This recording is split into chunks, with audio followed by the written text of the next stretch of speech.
In this angle, we're going to talk about line and angle relationships. So one of the first things that we're going to talk about are perpendicular and parallel lines. And you guys have probably already heard about those. So perpendicular lines intersect at 90 degrees. So remember from the last lesson, we learned that if you have a 90-degree angle, you have the little square that shows that. So perpendicular lines are two lines that it's like an upside down T, and actually this symbol down here that stands for perpendicular looks like an upside down capital T. All right, parallel lines don't intersect at all. All right, so they go on forever. One of the things that is commonly used as an example are railroad tracks. So railroad tracks go on forever and never ever intersect. All right, and skewed lines is something that you guys may not have heard of before, but skewed lines, basically the big thing is that they lie on different planes. So if you have a line that is on the floor of your room and another line that's on the ceiling of your room, those are in different planes, and those are skewed lines as long as they are not parallel, as long as they're not going in exactly the same direction. Okay, and skew lines don't intersect. They don't intersect because they're on different planes. And they're not parallel, because if they were parallel, it's possible to be able to draw a plane through those lines. Okay, and the symbol for parallel are these two vertical lines like that. Okay, so if we look at this, it says tell whether lines UV and YV appear parallel, perpendicular, skewed. Okay, so UV, that's this back here. UV and YV is that right there. So you can see here that those appear to be crossing at a right degree angle, and so they are perpendicular. XU, that's this one right here, and WZ is this one. Okay, so if you look here, these lines here, okay, so XU is vertical, WZ is horizontal, so they are not parallel, and so we just have to look, are they in different planes? Well, this one here is in this plane back here, okay, it's in this plane back here, and this one is in this plane right here. Okay, this one here, another thing is that WZ also looks like it's all the way, every point on it is on the top. Okay, that's what we have to look at. Okay, so WZ looks like every point is along the plane W, X, Y, and Z. All right, and XU is on the plane X, Y, V, U. Okay, so they're on different planes, so these are skewed lines. All right, XY. So XY, that's this horizontal line back here. Okay, and WZ is this horizontal line here. So now it's obvious to see that these two lines are parallel. Okay, because they are both horizontal and they're both on the top plane. Okay. WX is this line right here, WX, and XU is that line, that vertical line there, and you can see here that they cross, and so they are, in this case, they're perpendicular, because we're making the assumption here that each of these corners are 90-degree corners.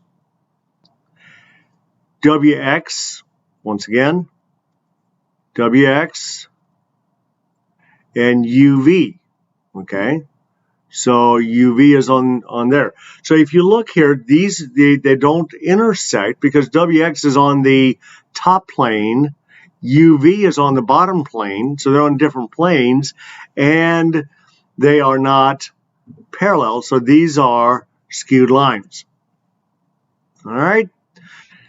Now, let's talk about how some of the relationships that angles have with each other. Okay, so adjacent angles are angles that are right beside each other. Okay, so they have a common vertex, okay, and a common side, but no common interior point, so they don't overlap. Okay, this means no common interior point means that they don't overlap. So they have a common vertex right here, and they share, angles 2 and 3 share that side. So angle 2 goes from here to here, angle 3 goes from here to here. All right? So these are adjacent angles, all right? And adjacent angles that are formed by two intersecting lines, like in this case, are supplementary, which remember from the last lesson, supplementary angles add up to 180 degrees or form a straight line. Vertical angles are angles that are opposite or right across the vertex from each other, all right? The key part here is they're formed by two intersecting lines, okay? So the lines have to go all the way through each other and just cross. You have a common crossing point, okay? And then if you look, 1 and 3 here are across the vertex from each other, and 2 and 4 are across from each other, all right? So 1 and 3 are vertical angles, and 2 and 4 are vertical angles. And when we're talking about congruent angles, it says angles that have the same number of tick marks. And what we mean by tick marks are these little hash marks right here, okay? Those little hash marks there are congruent. And so there's a couple ways of showing congruent angles. You can do those tick marks, or a lot of times they will actually just draw the number of arcs. This has one arc and one arc with changing the tick marks, or you could have 2 marks. Okay, so if they both have 2 marks, they're congruent. If they have 3 marks, they're also congruent. Okay, so the number of arcs also is another way to tell whether angles are congruent or not. Okay, so copy this into your notes as well.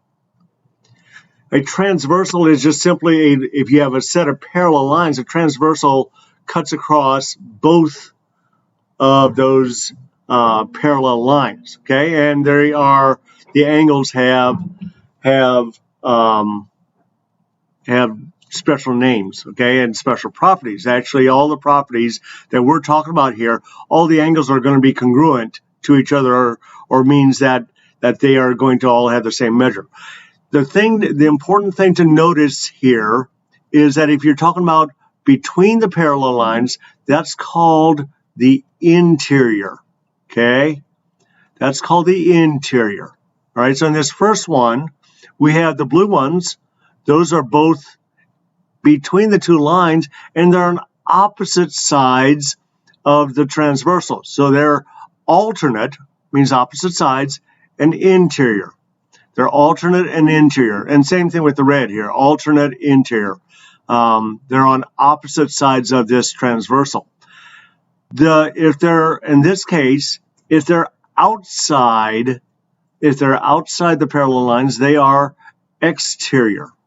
These are exterior angles. Okay, so you have an exterior angle there, an exterior angle here. All right. And there again, if you have alternate, that means that they are on opposite sides of the transversal. If you look at the blue, this is on the left side of the transversal on the outside, and this is on the right side of the transversal on the outside. Okay, so these are alternate exterior because they're on the outside of the parallel lines. So far with these first two, both of the angles that we've been comparing have either both been on the inside or interior, or they've both been on the outside or exterior.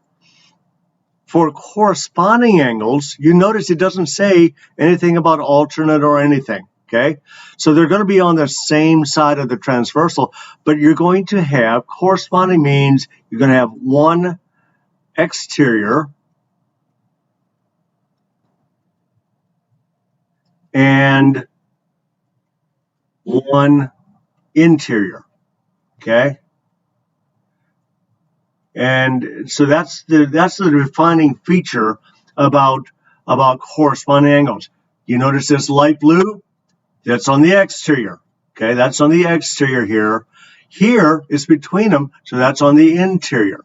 Okay, so you have one exterior and one interior. They're both on the same side of the transversal, so these are corresponding angles. The green ones, that's on the interior here. Okay, and down here it's on the exterior. All right, so they can either be on the exterior on the top or the bottom. All right, the orange here is the interior, okay, and the orange here is exterior. All right, and same thing with the purple. Purple is interior and purple is exterior on the bottom. All right, and all of these angles here are all going to be congruent or have the same measure. All right, so line N is parallel to line P, okay? Line N is parallel to line P. Find the measure of angle 2. Well, angle 2 is right here. Well, if we look at this, angle 2 is right across from the 130. So that means that that they are vertical angles, okay? They're vertical angles, and which means that angle 2 is 130 degrees. Find the measure of angle 4. Well, angle 4 is right here. Well, so there's two ways we can figure out angle 4. We can either say, well, angle 4 and angle 5 are supplementary. Angle 4 and 50 are supplementary, which means they add up to 180. Or we can say, well, angle 4 and this angle up here, here, and here are alternate interior, okay? So I'm going to go with that, okay? Alternate interior. And we know that alternate interior angles are congruent, so that's 130. If we say that they're supplementary,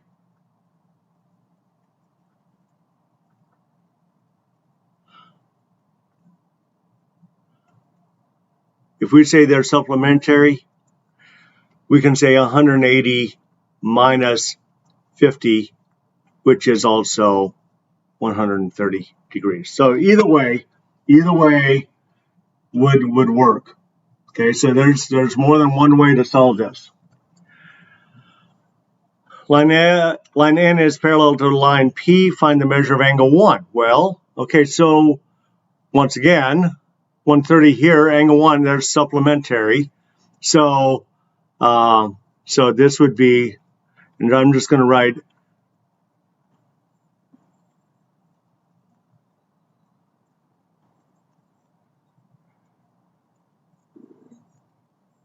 so we go 180 minus 130, which is 50, okay?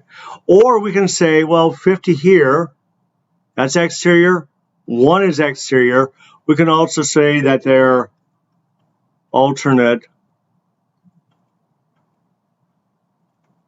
because they're on opposite sides of the transversal here, exterior. Okay, so that you don't have to do any math with that. You just know that they're congruent. So that's all, you know that that's 50 degrees. Okay, and then the last example is that line N is parallel to line P, and find the measure of angle 6. So angle 6 is right here. Okay, angle 6 is right there, and we see that angle 6 is an exterior. Okay, and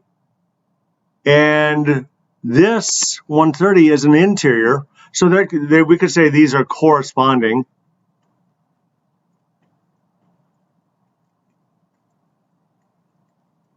Okay, they're corresponding, which means that they're congruent, and so it's 130 degrees. Or we could also say that 6 and 50 are supplementary because they form a straight line. You see that? So we can say they're supplementary, which means that we have 180 minus 50, which is 130. All right, so that's it for this lesson. Make sure that you have written down all of your notes, and also make sure that you ask me any questions if you have questions, and we'll talk to y'all later on.